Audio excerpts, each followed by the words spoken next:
Welcome, everybody, to this week's REDX Podcast. I'm Curtis Fenn, your host today, president of REDX.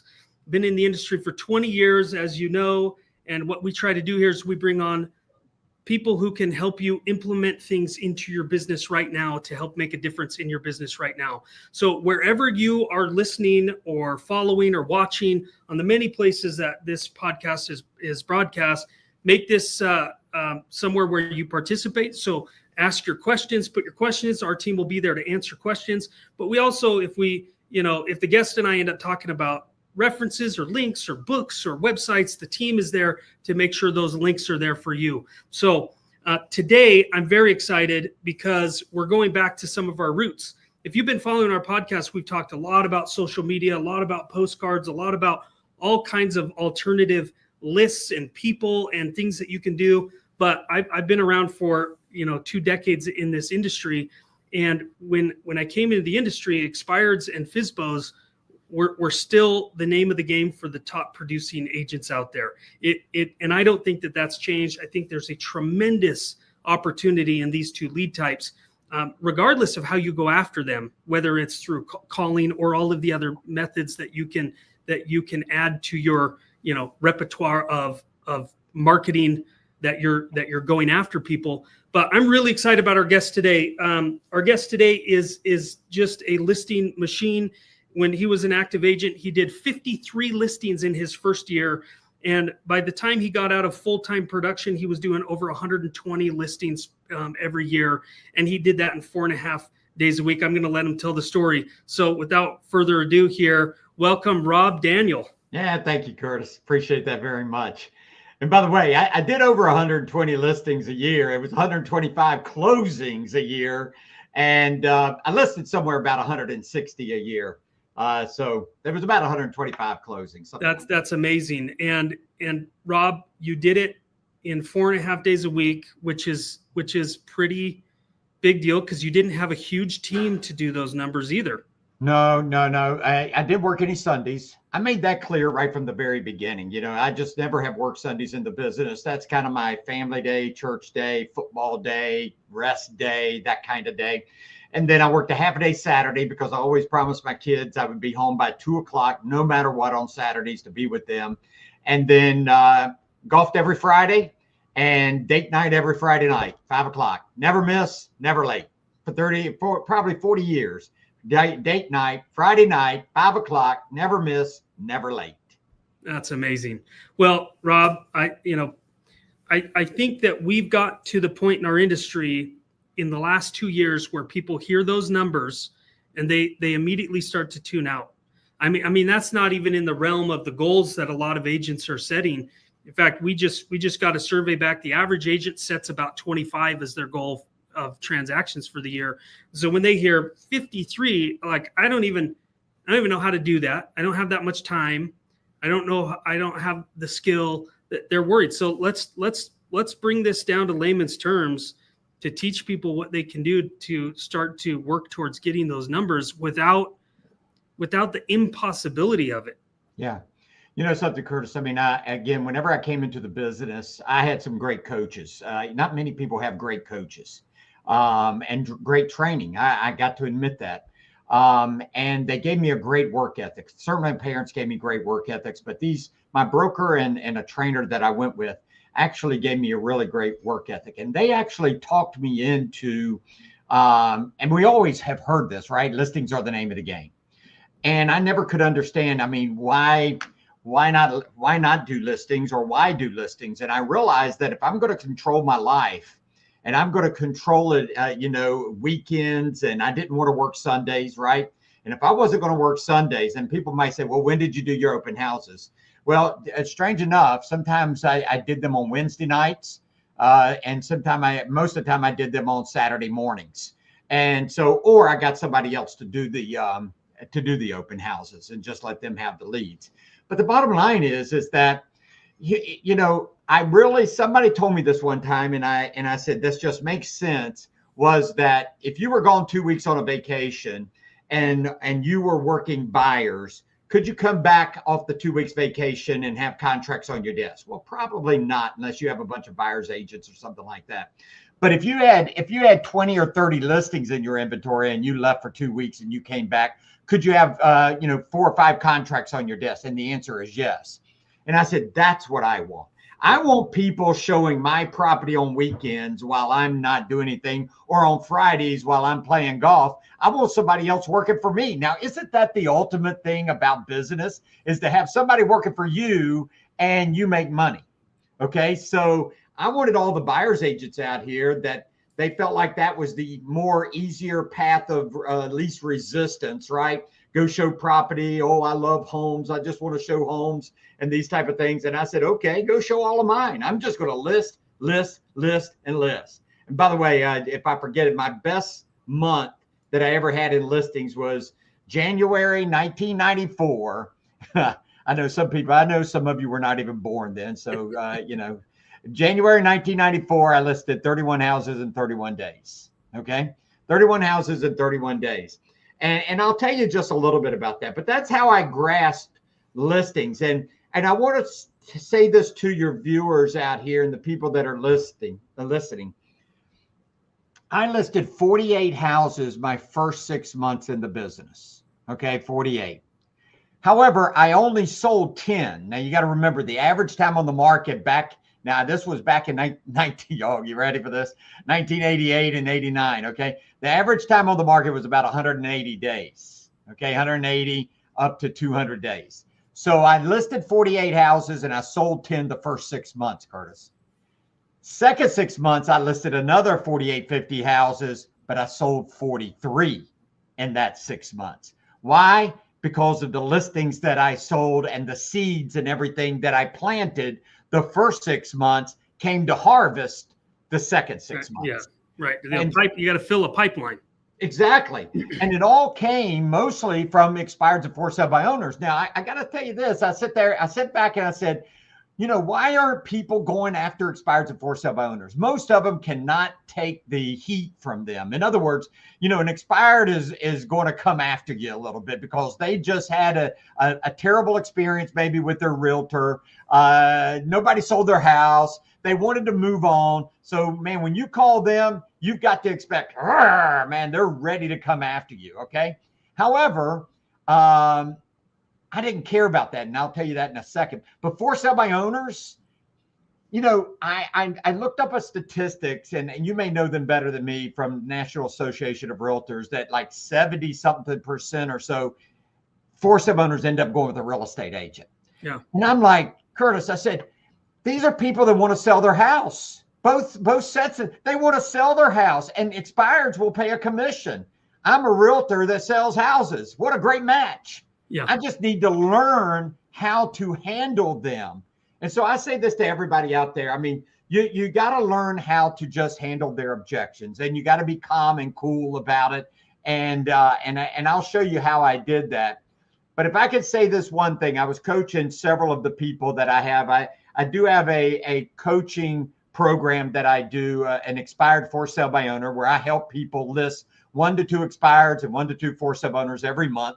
And it's not much. I was charging, Curtis, but just for you and your listeners, I was charging just a couple of $100 a month. That's it. Not $1,000 and $2,000 or $3,000 like some people do.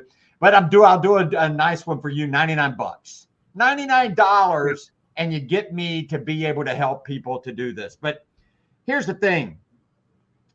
I really understood that if I went out, and here's what I said to myself, I'm going to go on 100 for sale by owner appointments, and I'm going to go on 100 expired appointments before I say they don't work. And most people go for about 1 week, right? And they get yelled at, screamed at, door slammed, whatever they is. And they say, oh, it doesn't work for me. These guys, they're not listing. Yes, they are listing. Yeah. They're listing everywhere. Yeah. Okay, so let me tell you about expireds for a moment, and then I'll go to for sale owners, unless you have a question. But no, I was going to jump in with the stats that you're asking, because I think that NAR came out and they said 88% for sale by owners end up using the assistance of an agent. But a lot of that was the buy side, where they'll pay a co-op if you brought a buyer. Right. In 2024, it was just under 40% listed their home with a real estate agent within 6 weeks of them listing their home for sale by owner. So Right. you think about that. If your database, your sphere of influence, right now the national turnover rate is about 3% over a 12-month period. For sale by owners are 40% within 6 weeks are going to pick an agent to list their home on the MLS. I mean, I don't know of a higher list rate group of people in that short of time frame. Okay, well, let's stop right there. And before I go to expireds, let's do for sale by owners for a moment. Great. I mean, since you mentioned that rate and everything, and that's exactly right.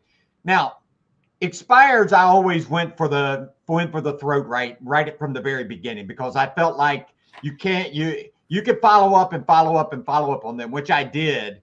However, I needed to get them right now because they wanted to sell their house. They're just upset that they didn't sell it. I got to get them over that, and I got to get them now. For sale by owners, I realize, and I have a statistic for you, that however many for sale by owners you are following up with every week. Let me say that one more time. For however many for sale by owners you are following up with every week, 10 to 15% will list with you every month. Okay, so in other words, I wanted to have 4 or 5 for sale by owners every single month list with me. So what did I have to do? I had to get out there and meet and greet 40 to 50 really fast. So the first 2 months of the business, 60 days, I went on about 50 to 60 previews.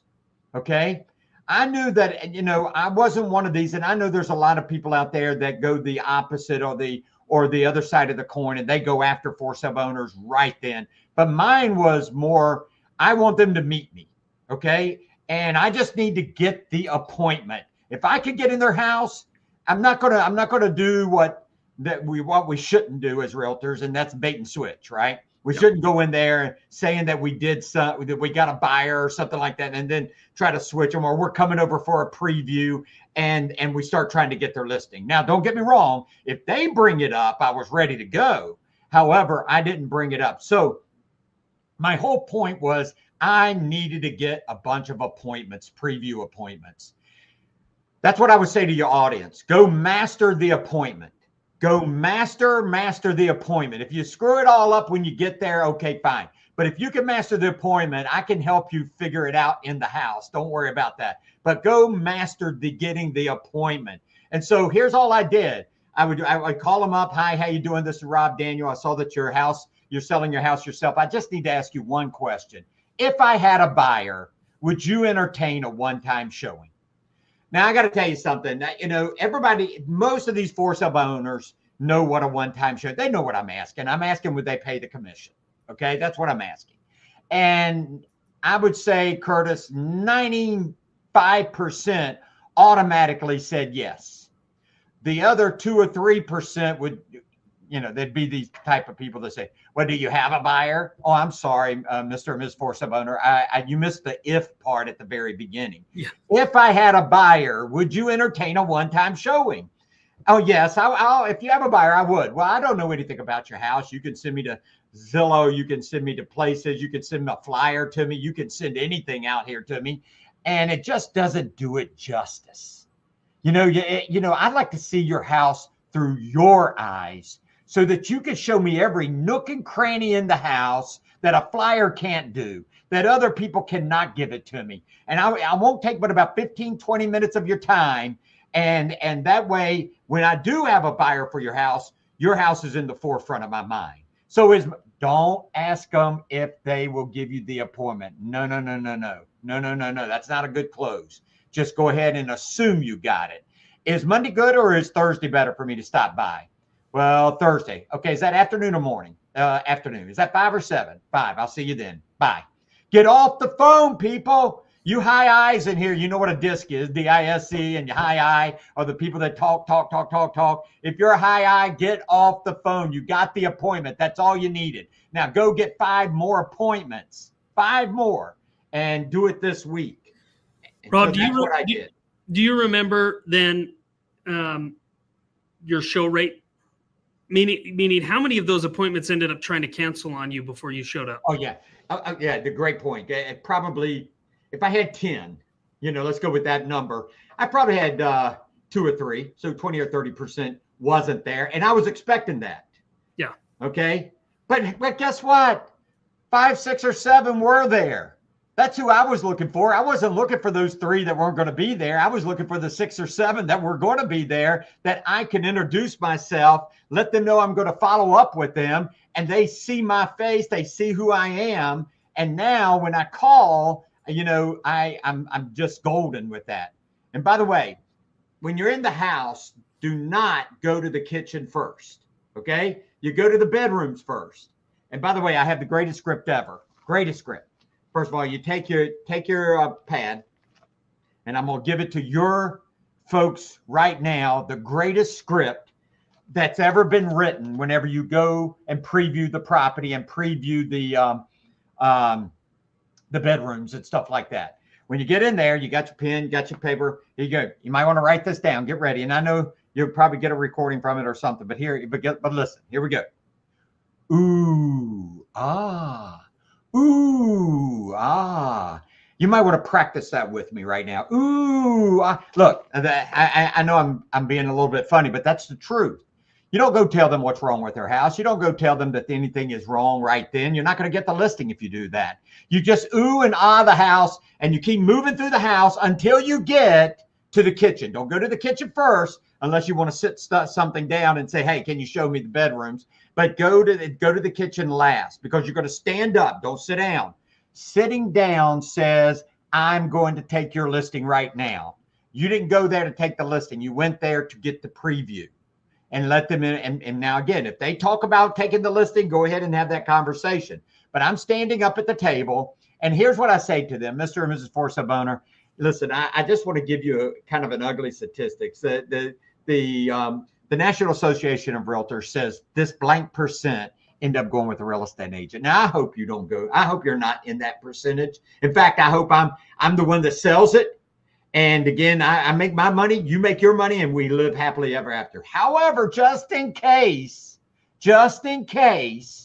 it doesn't work out that way, and you're sitting, let me tell you what normally happens. Now, we call this future pacing, but let me tell you what future pacing is. It's a big word, big 2 words that mean I'm going to tell you what you're going to do. You're going to be sitting at your dining room table, and you're just going to be sitting there with your significant other or partner, whoever it is, and you're going to be saying, oh my gosh, man, I am so tired of doing open houses. I'm so tired of people coming by. I'm so tired of nobody coming by. I'm just so tired. Who can we call? Who can we call to just come and talk to us about listing or showing us what we can do with our house about listing? And then you know what you're going to do? Let me tell you what you're going to do. You're going to look right over there. Now, when I point right over there, they're going to be looking at the refrigerator. And what I do then is I pull out my card and I go over to the refrigerator, and usually they have a magnet. If they don't have a magnet, I don't know what to tell you. Just sit it on the counter, okay? But if you go get the magnet, put it on the refrigerator and say, now, if you don't sell your house probably in 3 or 4 weeks, you're probably going to look at my picture over there and my card and just give me a call and let me know. Now I'm getting ready to leave. And I say to them, now, Mr. and Ms. Forsyth owner, please don't freak out. Now, I did say freak out back then. You might use a better word than I did. I said, don't freak out, because I'd like to call you every single week. No, don't freak out. I'm not even going to tell you what I'm going to say. I'm going to ask you 3 questions, okay? 3 questions. Number 1, have you had the good fortune of selling your property yet? And if you say nope, and you use it with firm, I'm going to ask the second question. Have you thought about going with me yet? Nope. And do you still have my card? Yes. Then I'm going to get off the phone. Now, here's the nice part about it, Mr. and Ms. Forsyth owner. If you see the caller ID, which you can see the caller ID today, and you see me calling you and you don't want to answer, don't answer. But I can promise you, when you go back to listen at your voicemail, you're going to hear my voice and you're going to hear those 3 questions. All right. And so again, that's all I'm going to do. And usually I'm going to be listening, for your hesitation. And that's what I usually do, everybody, is I listen for the hesitation to see if I need to jump in there and go get the listing. And I listed 4 or 5 a month. That's amazing. What I want to back up, and I want to get to expireds also, but I want to back up with the for sale by owners. Okay. You jumped in. At least give us one objection that people would give you on the phone when you said, if I had a buyer, would you entertain a one-time showing? What would be the most common objection that they would give you at that time? Yeah, the most common objection is, well, if you don't have a buyer, then, I don't want you coming over. That's the most common objection, because there's really not too many objections they can give. Right. Or they might say, no, I'm not going to pay. I'm not paying 3% or something like that. I'm not paying your full commission or something on that line. And all you do is say, I can appreciate that. You just agree with them. Always agree with their objection. I can appreciate that. But let me ask you this. I mean, the only way, we're only talking 15, 20 minutes for me to stop by. No, I don't know. I might have a buyer in my computer ready to go. I just need to take a look. I never get no for an answer. I mean, I just keep asking and asking and asking till they finally say, yes, or that kind of stuff. I understand you're not paying a commission, or you're not going to pay a full commission. I can appreciate that. So is Monday good, or is Wednesday better? See, I didn't even stop. I didn't even hesitate. I'm not even going to talk to them about that objection, because it's not going to make any difference. If I don't get the appointment, guess what? I'm not going to have the opportunity to talk about the objection when I get there. Yeah. Okay. I'll do that when I'm looking at them face to face and they can see my worth. Love that. I love the see your house through your eyes. I think that is great. It is counter to a lot of other scripts out there, where they want, during the tour, you're trying to almost devalue and lower their expectations for price in their mind. So the ooh ah script, I think is different. It's going to make you stand out. I don't see a lot of people coaching to that. So I hope people took note of that. And then I love the future pacing. That's such a great, here's what's going to happen, because it eliminates the worry from their mind. People don't want to commit yet. They're afraid of commitment. And you're taking that away by saying, I'm going to tell you exactly how this is going to go. I'm going to tell you exactly what I'm going to do on the phone and the questions I'm going to ask you. Did you ever get any questions about, I don't want you to call every week? We'll call you if, what's the main? Yeah, no, I didn't. And let me tell you why, Curtis, because I gave them an out anyway. I said, you don't have to answer the phone. You can, if you see the caller ID, but guess what? If you listen to your voicemail, you're going to hear my voice ask you those 3 questions. So I give it, and 70% didn't answer. And that's why I could get through 40 or 50 within an hour. 70, but I asked those 3 questions every single time on their voicemail. So when they listen to the, hi, this is Rob. Hi, this is Rob, every week. But the ones I could listen to, and the ones that I could talk to, I could listen. You got to listen to their hesitation. Have you had the good fortune of selling your property yet? No. Have you thought about going with me yet?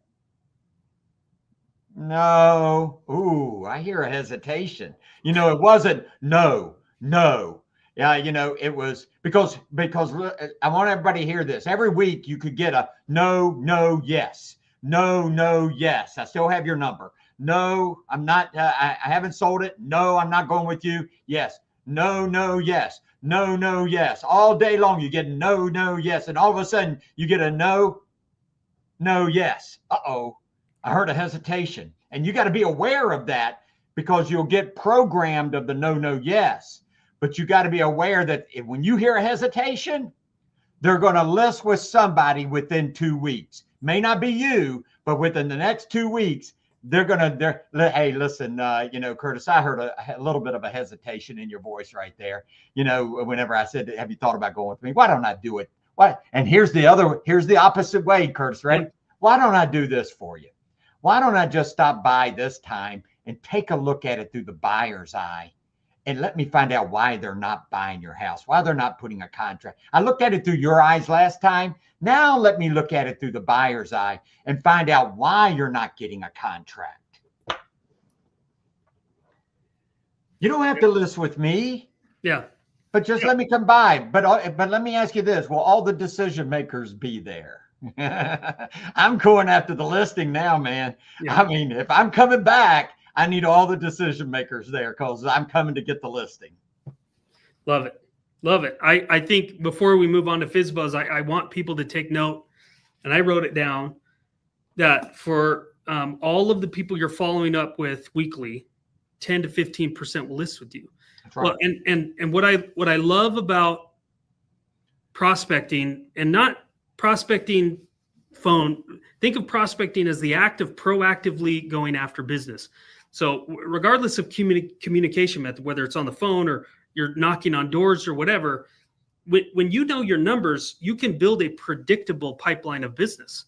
You don't have to live feast or famine like most agents do. It's like, oh, I have all this commission, now I'm broke, and I got a commission, and now I'm broke. Like if you understand what Rob is telling you, and you go, well, I just want one listing a month from FSBOs, you go, well, then you need 100 FSBOs in your pipeline that you're following up with. Right. And they're going to list with you. I mean, right. that based on your numbers, that'd be 4 a month. So that's not bad. Right. So, but what happens so often, Rob, and I know you know this because you coach agents on this, what happens is they get a pipeline and then they bleed that dry, and then they start over. They have to go fill the pipeline again. They let it bleed dry, and there's no consistency in their routine to say, okay, these people fell out of my pipeline, I need to add 10 more in. But if you do that, then you can set up a very predictable pipeline of business and know exactly where your next deal is going to come from. That's exactly right. Let's spend a few minutes on expireds, Rob. Well, I did 9 expireds a month. Okay. And however, let me just, okay, so I'm going to say something, and I want everybody to hear me loud and clear. You cannot do they probably changed the law a couple years because of me. Okay. The telemarketing law. Cause I used to call, Curtis, get this. I used to call them at 6:30 in the morning. Hi, how you doing? This is Rob. I apologize. I had to talk fast. I apologize for waking you up or interrupting your breakfast, but I saw your house come off the market, and I was just calling to see if you have any intention of going with another real estate agent. Do you? Now, you got to know 80% would cuss me out and hang up. That's okay. 10 to 12, 13% would call me back later. And hang up on me. 5 to 6% said, you're one crazy real estate agent calling me this early in the morning. Why don't you come on over about 10 o'clock and talk to me about listing my house? That's who I was looking for. Yep. I wasn't looking for the rest of those people, man. Look, if they cussed me out and hung up on me, I deserved it because I was calling that early in the morning. I don't care when I call if they cuss me out and hang up on me. They didn't ask me to call them. So don't be sensitive. This is just a business. And you got to get through some of those type of things and to be able to get to the people that you really want to get to. And I got to those 5%, 6% every morning. I would be able to get somebody to give me an appointment. Now those people that cussed me out and hung up, they were half asleep anyway, or 3/4 asleep, or 90% asleep. I could get this. I called them back at 10 o'clock. And I would call every one of them back that cussed me out and hung up. And I would just ask them, hey, this is Rob Daniel. I called you early this morning at 6:30. I apologize for that. However, are you still mad? That's all I would ask. Are you still mad? And, 1/4 of them would probably laugh with me and say, no, come on over. 75% cuss me out again and hang up. Okay, that's fine. 2 weeks. I call them back in 2 weeks. Hey, I called you 2 weeks ago at 6:30 in the morning. I apologize. I just called in to see if you're still mad after 2 weeks. I mean, and again, I would get some laughs or that kind of thing. Something, Curtis, most people aren't going to do in this day and time. I feel like, and I'm going to say this, and I hope I don't offend anybody in what I'm about to say, but I feel like as we have gone along in the years, I've been in the business for 36 years. We didn't have people to give us leads back then. We couldn't buy leads and we didn't have people to give us leads. Okay. We had to go out and find them ourselves. And that's why I went after expireds and for sale by owners. I feel like we've gotten a little bit soft. Real estate agents have gotten a little bit soft over the years. That's just, again, my thought process, because what I'm about to say to you of how I listed 9 expireds a month, I don't know anybody or many people that would do it. But if you just do 1/4 of what I'm about to say, everybody, or maybe even half, you'll get a lot of listings. I would bring them up and I would call every listing. And I had back then, I didn't have a computer and all this kind of stuff. I mean, man, I'm old, man, that's old. or we had dial-up computer. I think it was an Amber. You remember the Amber? If you remember it, man, you're Curtis. Be careful. You're telling your age. Okay, so I would have like a 3-book system, and you could have a 3 Google Doc system or whatever I'm about to say. But the first 7 days were the most critical, I felt. First 7 business days. And I had my first book were the first 7 business days. And I got to tell you, so they changed the telemarketing law. Couldn't call them anymore at 6:30. And I loved calling them at 6:30. You know why, everybody? Because I knew you were still asleep. And I was going to get them before you. Anyway, I still got them at 8 o'clock. So the telemarketing law is from 8 o'clock in the morning to 9 o'clock at night. Okay. You got to know those people. I mean, you got to have some kind of connection after those hours or before those hours. Anyway, at 8 o'clock, man, I would call them at 8 o'clock.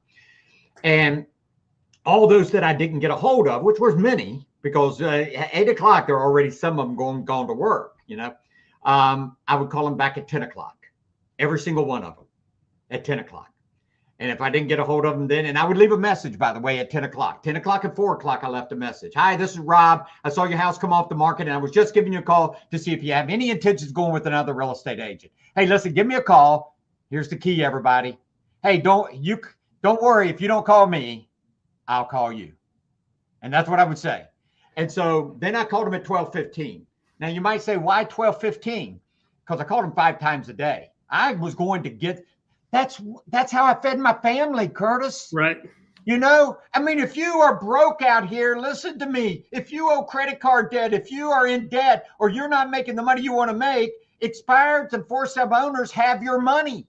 They have your money. You just got to go get them. They're not going to call you up and say, hey, come and get the money. Come take my listing. You got to go find your money. They've got it to be able to take care of your family. So anyway, I was willing to, sorry about all that passion. I was willing to call them at 12:15, and people said, well, why 12:15? Come on, use your noggin, people. If they were going to be home for lunch, you got to give them time to get home for lunch. All these other realtors calling them at 12 o'clock. They're not home.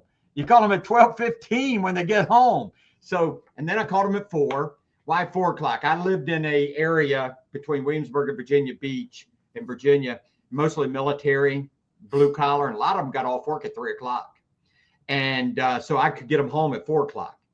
If they didn't answer, 4 o'clock. Hi, this is Rob. I just giving you a call to see if you had the good fortune of selling your property. You're going with another real estate agent. Hey, listen, give me a call. If you don't call me, don't worry. I'll call you. And then I called them at 7 o'clock. All right. So 8, 10, 12, 15, 4, and 7. 7 business days straight. Okay. So I had plenty of people to call.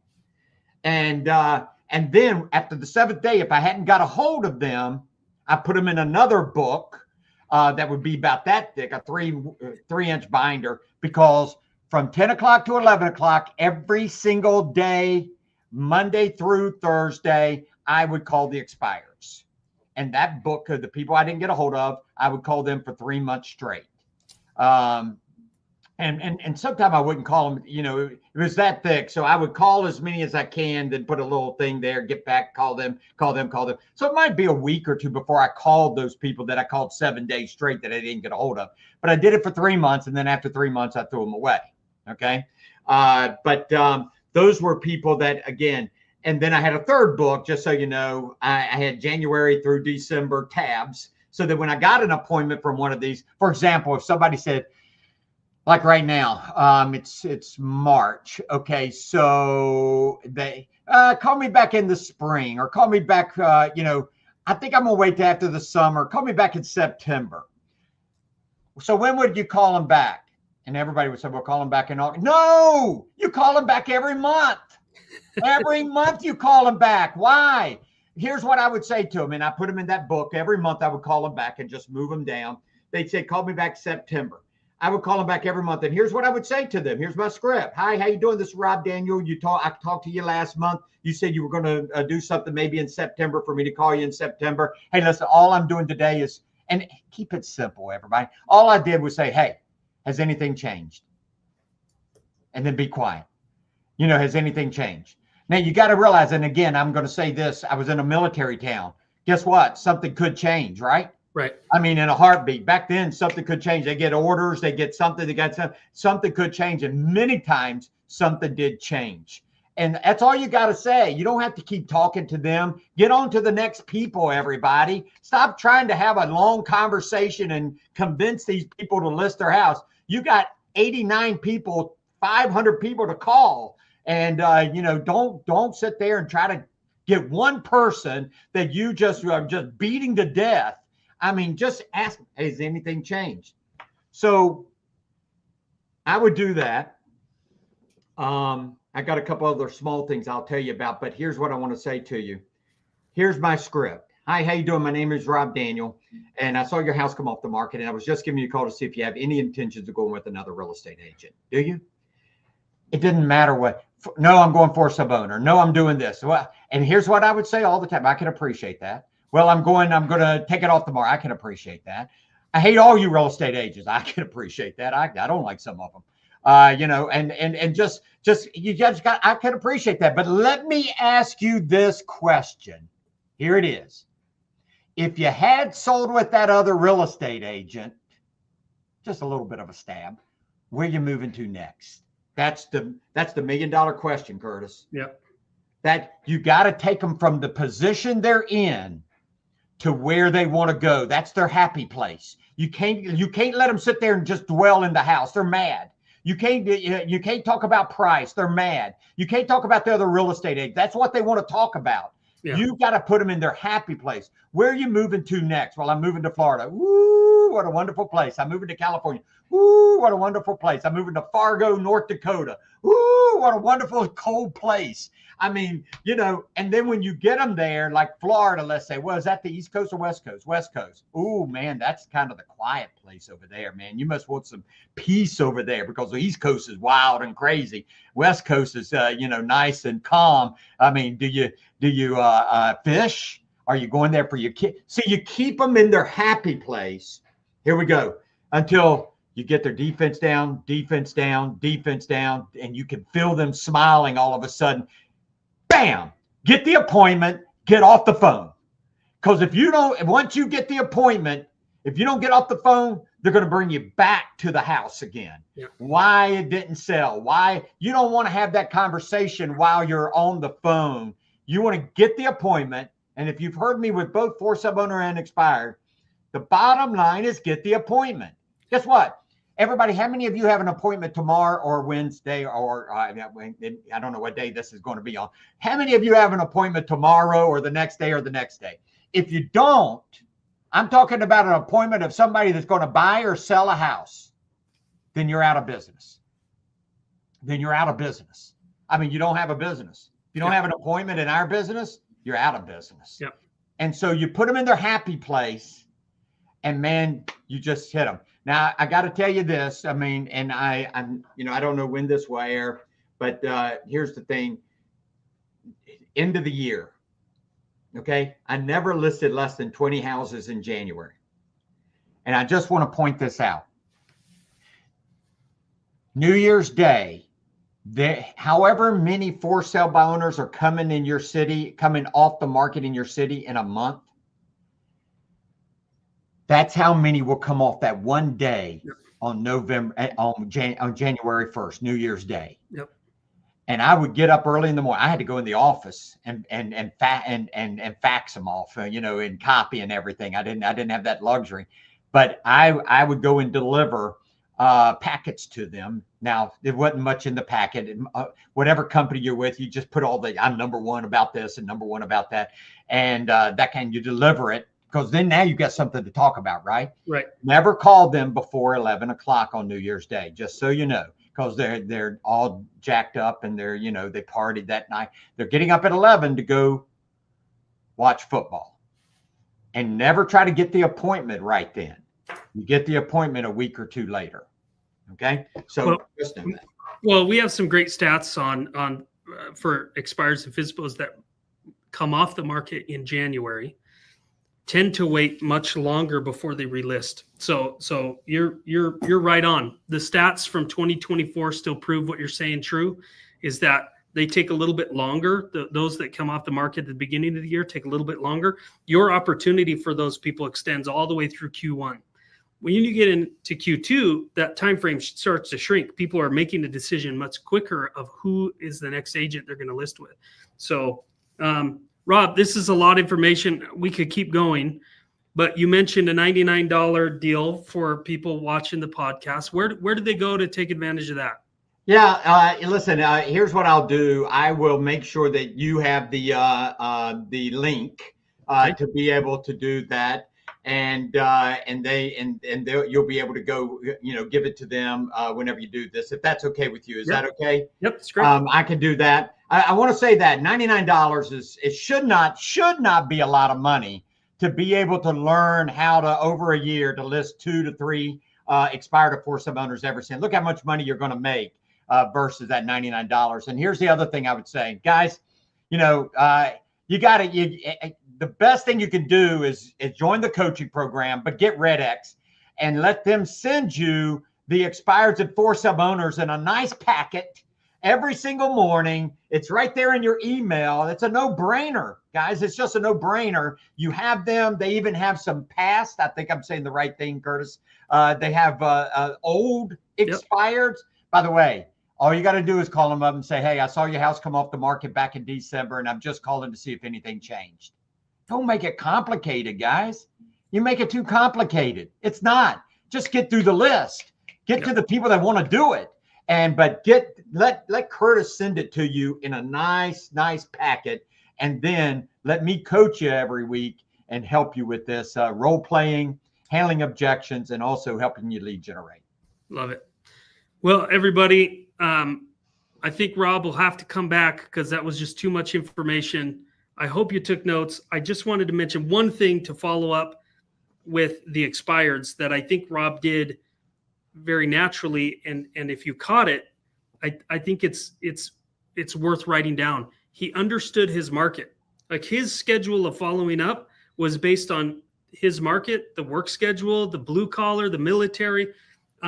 You'll know, we tell people after you talk to 200 or 300 people, you'll start to know when people are home in these neighborhoods, when they're not home, when's the best time to call them. And you'll start to take whatever schedule and you'll start to adapt it and tweak it to your marketplace to optimize for your results.